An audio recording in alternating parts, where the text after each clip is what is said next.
കേരളത്തിലെ യുവാക്കൾക്കിടയിൽ HIV AIDS രോഗബാധ അപകടകരമായ രീതിയിൽ വർദ്ധിക്കുന്നു. 15 വയസ്സിനും 24 വയസ്സിനും ഇടയിൽ പ്രായമുള്ള യുവാക്കളിൽ 2022-23 കാലത്ത് 9% എയ്ഡ്സ് രോഗബാധയെങ്കിൽ 2025 ഏപ്രിൽ മുതൽ ഒക്ടോബർ വരെയുള്ള 7 മാസങ്ങളിൽ മാത്രം എയ്ഡ്സ് രോഗികളുടെ എണ്ണം 15.4% വർദ്ധിച്ചു. കഴിഞ്ഞ വർഷം സംസ്ഥാനത്ത് 1213 പേരിൽ പുതിയതായി HIV രോഗം കണ്ടെത്തി. കേരളത്തിലാകെ നിലവിൽ 23,608 എയ്ഡ്സ് രോഗികൾ.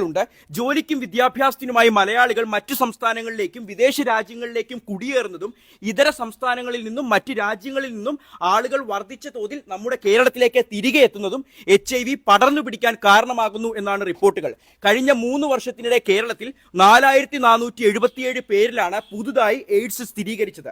ഇതിൽ 3,393 പുരുഷന്മാരും 1,065 സ്ത്രീകളും 19 ട്രാൻസ്ജെൻഡർ വ്യക്തികളും ഉൾപ്പെടുന്നു.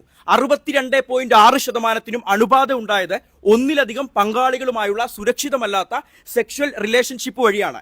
24.6% സ്വവർഗരതിയിലൂടെയും 8.1% സൂചി പങ്കിട്ടുള്ള മയക്കുമരുന്ന് ഉപയോഗത്തിലൂടെയുമാണ് HIV കിട്ടിയത്. അതുകൊണ്ട് എല്ലാവരും ഓരോരുത്തരും സ്വയം സൂക്ഷിക്കുക.